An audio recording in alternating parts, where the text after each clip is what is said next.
ಹಣಕಾಸು ಮಂತ್ರಿ ಆಗಬೇಕು ಅಂತ ಅನ್ಕೊಂಡಿರ್ಲಿಲ್ಲ. ದೇವೇಗೌಡರು ನನಗೆ ಒತ್ತಾಯ ಮಾಡಿ ಹಣಕಾಸು ಮಂತ್ರಿ ಮಾಡಿದ್ರು.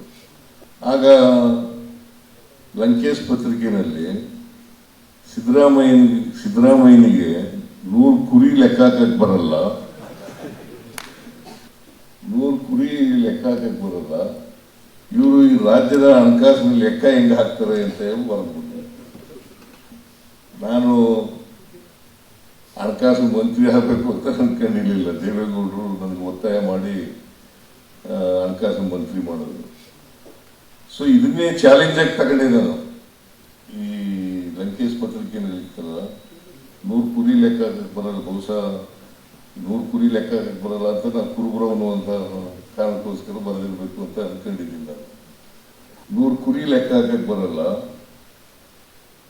ಈ ರಾಜ್ಯದ ಲೆಕ್ಕ ಹೆಂಗಪ್ಪ ಹಾಕ್ತಾರೆ ಇವರು ಅಂತ ಬರೆದ್ಬಿಟ್ಟು ನಾನು ಅದನ್ನ ಸವಾಲಾಗಿ ಸ್ವೀಕಾರ ಮಾಡಿದೆ. ಸವಾಲಾಗಿ ಸ್ವೀಕಾರ ಮಾಡಿ ಆಮೇಲೆ ಮೊದಲನೇ ಬಜೆಟ್ ಅನ್ನ ಮಂಡಿಸಿದೆ. ಬಹಳ ಕಷ್ಟಪಟ್ಟು ಎಲ್ಲ ಅರ್ಥಶಾಸ್ತ್ರಜ್ಞರ ಜೊತೆ ಚರ್ಚೆ ಮಾಡಿ ಮೊದಲನೇ ಬಜೆಟ್ ಮಂಡಿಸಿದೆ.